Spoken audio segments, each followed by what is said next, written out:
안녕하십니까, 호쌤입니다. 호박님들 다들 안녕하시죠? 요즘에 계속 몽골 여름 영상을 내보내고 있어서 우리나라 소식이 조금 궁금할 것 같기도 해서 오늘은 대관령 선자령에 왔습니다. 선자령에 요 며칠 눈이 제대로 왔거든요. 그래서 이 눈 덮인 대관령의 모습을 제가 영상에 담아서 우리 호박님들께 잘 전해드리도록 하겠습니다.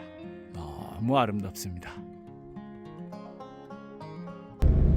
강릉에서 대관령으로 올라가고 있는 길입니다. 예전에는 이 길이 영동고속도로의 일부였었죠. 그런데 지금은 대관령 터널이 개통이 되면서 이제 영동고속도로로 이용되지는 않고 있고요. 대관령 올라가는 길로 이용되고 있는 그런 도로인데 완전히 겨울왕국입니다. 너무 멋있죠? 전나무가 눈을 잔뜩 뒤집어 쓰고 있네요. 눈 쌓인 전나무 모습을 보면 왜 침엽수들이 삼각형의 수영을 가지는 것이 좋은지, 어떻게 그렇게 진화하게 됐는지를 알 수 있을 것 같아요. 이 친구들은 잎을 겨우내 달고 있기 때문에 눈이 내리면 화렵수처럼 눈을 떨어뜨리는 것이 아니라 잎에 다 달고 있는 경우가 많거든요. 잎에 얼어붙기도 하고 잎 때문에 많이 쌓이기도 하고요. 그래서 가지가 가지고 있는 눈의 무게가 상상 이상으로 무겁습니다. 그런데 저렇게 삼각형 뾰족한 수영을 만들게 되면 눈이 아래로 흘러내릴 수 있게 그렇게 설계되어 있는 구조예요. 그렇게 되면 눈이 좀 많이 내린다고 하더라도 눈 무게 때문에 나무가 피해를 받는 그런 상황은 조금 더 방지할 수 있지 않을까라는 생각이 들어요. 이 화렵수는 눈이 쌓이기는 했지만 침엽수처럼 많이 쌓여 있지 않아요. 잎이 다 떨어지고 없기 때문에 이 친구는 눈 무게 때문에 가지가 처지거나 이런 것을 볼 수가 없죠. 좀 많이 쌓이면 저절로 다 떨어져 버리거든요. 그런데 침엽수는 눈 무게를 그대로 다 이겨야 돼요. 그래서 이렇게 지금 화렵수는 둥근 수영을 가지고 있잖아요. 이런 수영을 가지게 되면 위쪽에 쌓인 눈 무게 때문에 아마 가지가 찢어지거나 하는 그런 피해를 입을 겁니다. 저 멀리 보이는 화렵수들도 다 보시면 수영이 둥글둥글하죠. 이 많은 눈에도 저런 수영이 큰 문제가 없는 건 잎을 다 떨구고 있어서 눈의 피해를 그렇게 많이 받지 않아서 그렇습니다. 지금 눈이 1m는 좋게 쌓인 것 같습니다. 제가 좀 전에 길 아닌 곳으로 들어갔더니 제 허벅지까지 눈이 차오르더라고요. 제 눈에 보이는 이 아름다움을 이 영상이 오롯이 담아서 전달해 드릴 수 있을지 조금 걱정이 됩니다. 여기 전나무, 어린 나무가 있는데 전나무가 좋은 공부 기회를 주네요. 상록수는 낙엽을 떨구지 않는 게 아니라 한 번 만들어서 여러 해 동안 사용하는 그런 전략을 쓴다고 했죠. 그리고 그 나무마다 몇 년씩 쓰는지는 좀 다릅니다. 소나무는 보통 한 3년 정도 쓰고요. 여기 지금 전나무는 얼마나 쓰는지 한번 살펴볼까요? 침엽수들은 주로 고정생장, 그러니까 1년에 딱 정해진 만큼만 성장을 하기 때문에 우리가 이 가지 수를 세보면 나이를 알 수 있거든요. 그래서 요 한 가지가 1년 동안 자란 길입니다.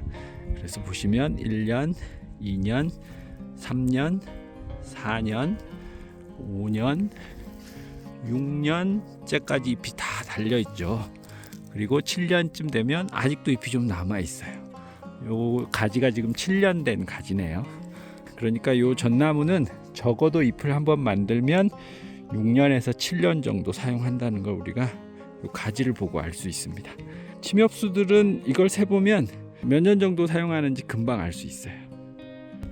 여기 주목이 있네요. 주목은 잎을 몇 년이나 쓰는지 한번 볼까요? 요 끝에 가지가 잘라져서 이 가지로 대신 볼게요. 요게 지금 1년이고 2년, 그 다음에 여기가 이제 3년입니다. 이 작은 중간에 나는 가지들은 그 사이에 나는 거고요. 3년, 4년, 5년 정도 가지까지 잎이 달려 있어요. 그래서 주목은 대략 한 4년에서 5년 정도 잎을 사용하고 떨구는 것 같습니다. 야, 저 신갈나무 가지에 쌓여 있는 눈도 정말 예쁩니다. 가지가 뻗어나가는 곳곳마다 다 눈이 쌓여 있어가지고 아기자기한 맛이 있어요. 침엽수하고는 또 다른 운치가 있네요. 여기 겨울눈이 재미있는 친구가 있어서 잠시 멈춰섰습니다. 물오리 나무예요. 물오리 나무인데 이 친구는 잘 보시면 이제 이거는 작년 열매고요. 여기 보시면 길쭉한 거 이거는 숫꽃눈이고요. 그 아래 자그마한 동그란 거 있죠? 요게 암꽃눈입니다. 그리고 그 밑에 이건 잎눈입니다. 그래서 세 종류의 눈을 달고 있어요. 숫꽃눈, 암꽃눈, 그리고 잎눈까지. 게다가 작년 열매까지 다 달고 있네요. 이렇게 눈이 여러 종류가 서로 다르게 만들어지는 그런 나무도 있습니다.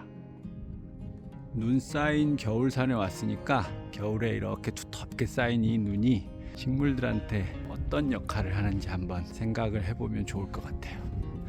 이 친구들은 식물들한테 매우 긍정적인 그런 역할을 하게 되는데요. 우리가 언뜻 생각하면 날씨도 추운데 이렇게 눈까지 뒤집어 쓰고 있으면 너무 추울 것 같죠. 그런데 사실은 정반대로 이렇게 눈을 쓰고 있는 건 식물들한테는 이불을 뒤집어 쓰고 있는 거랑 비슷합니다. 여기 지금 눈이 한 1m 이상 쌓여 있는데요. 그러면 저 눈 아래에 있는 식물들은 1m짜리 도톰한 이불을 덮고 있는 거예요. 열선이 들어가 있는 그런 따뜻한 이불은 아니지만 적어도 이 추운 야생에서는 추위를 피하게 할 수 있는 아주 좋은 도구가 됩니다. 여기는 이제 해발 1000m 가까이 되기 때문에 추울 때는 영하 20도, 30도까지 떨어지게 되는데 눈 속에 덮여 있는 그 식물들은 기껏해야 0도에서 영하 1, 2도 정도까지 밖에 안 떨어지는 그런 상태로 체온을 유지할 수가 있습니다. 그리고 이 나무들처럼 눈을 잔뜩 뒤집어 쓰고 있으면 꽁꽁 얼 것 같지만 이 친구들도 마찬가지로 옷을 한 겹 입고 있는 것하고 마찬가지예요. 저렇게 눈 속에 쌓여 있으면 그 쌓여 있는 잎들은 그냥 드러날 때보다 훨씬 더 따뜻할 겁니다. 특히 이제 바람이 불면, 여기는 강한 바람이 부는 곳으로 유명한 곳이잖아요. 이런 곳에 강한 바람이 불면 체감 온도라고 하는 거 있죠. 체감 온도가 훨씬 더 낮게 떨어질 텐데, 그럴 때 이렇게 옷을 입고 있으면 그런 삭풍으로부터 이 잎들을 보호할 수가 있어서 이렇게 눈에 덮여 있는 것이 나무한테는 추위를 이기는데 훨씬 도움이 됩니다. 아이러니하죠. 왠지 추울 것 같은데 눈 옷을 입고 있으면 그 눈 옷을 입고 있는 것이 나무한테 도움이 된다는 것이 참 신기할 따름입니다. 이 눈이 겨울에 보온 역할만 하는 건 아니고요. 봄에 아주 중요한 역할을 하게 되는데, 이렇게 쌓여있던 이 눈이 언제 녹기 시작하느냐면 봄에 조금씩 녹으면서 아래쪽으로 토양 속을 적셔주기 시작하고요. 그 수분을 양분으로 해서 이 나무들 그리고 땅 속에 있는 씨앗들이 봄을 맞이하고 싹을 틔우기 시작하는 겁니다. 여기 쌓여있는 이 눈들은 내년 4월 말이나 돼야 다 녹거든요. 그러면 저 아래쪽은 4월이면 한창 봄이 시작되는 시기잖아요. 그때 여기서 녹은 물들이 조금씩 아래로 흘러내려가서 아래쪽 동네에 물을 공급하는 겁니다.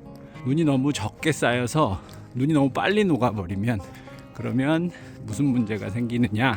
봄 가뭄에 식물들이 힘들어하게 됩니다. 우리나라는 봄에 가뭄이 많이 드는 계절적 특징을 가지고 있거든요. 그런데 이 눈이 그 가뭄을 해갈시켜 주는 거죠.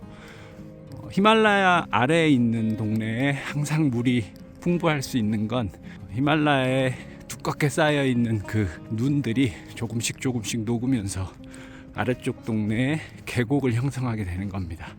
어느 해 겨울에 눈이 적게 쌓이면 너무 눈이 빨리 녹아버려서 봄 가뭄이 심해지는 겁니다.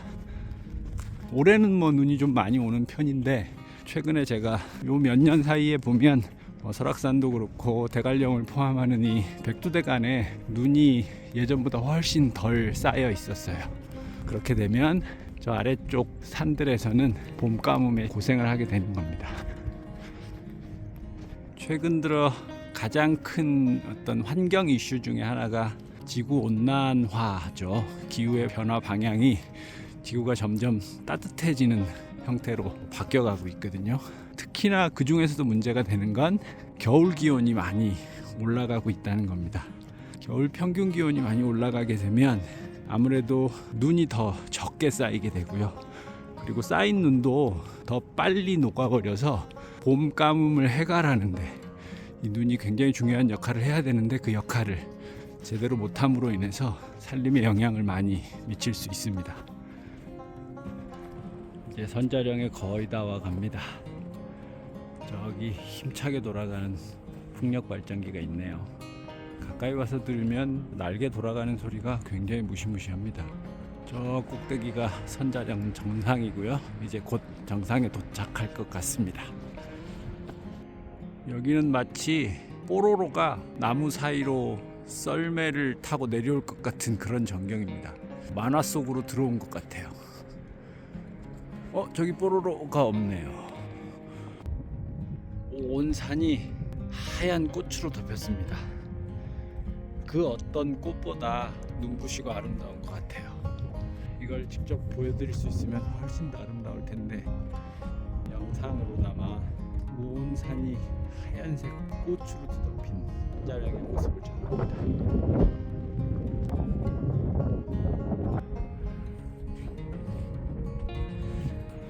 드디어 선자령 정상에 도착했습니다.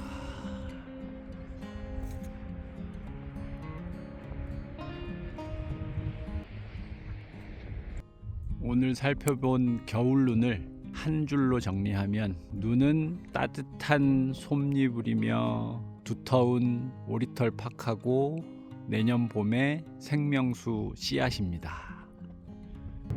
오늘은 우리 호박님들 눈 구경 제대로 하시라고 눈 덮인 선자령에 와서 영상을 남깁니다. 새해가 되면 많은 계획들을 세우시죠. 그 계획을 실천하지 못하셔서 속상해 하시는 분들 많으실 텐데요. 다행히도 우리에게는 두 번의 새해가 있습니다. 이 영상이 올라가는 때가 설 다음 날일 것 같아요. 우리에겐 또 새로운 한 해가 시작되니까 너무 상심 마시고 갑진년 한 해 우리 호박님들 모두 청룡처럼 비상하시길 기원합니다. 그리고 시간 되시면 여유 있으시면 짬 내서 선자령 한번 다녀가시면 좋을 것 같아요. 눈 구경 제대로 할 수 있는 곳이고요.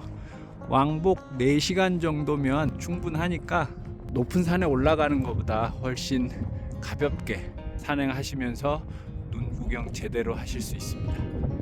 호박님들 새해 복 많이 받으십시오.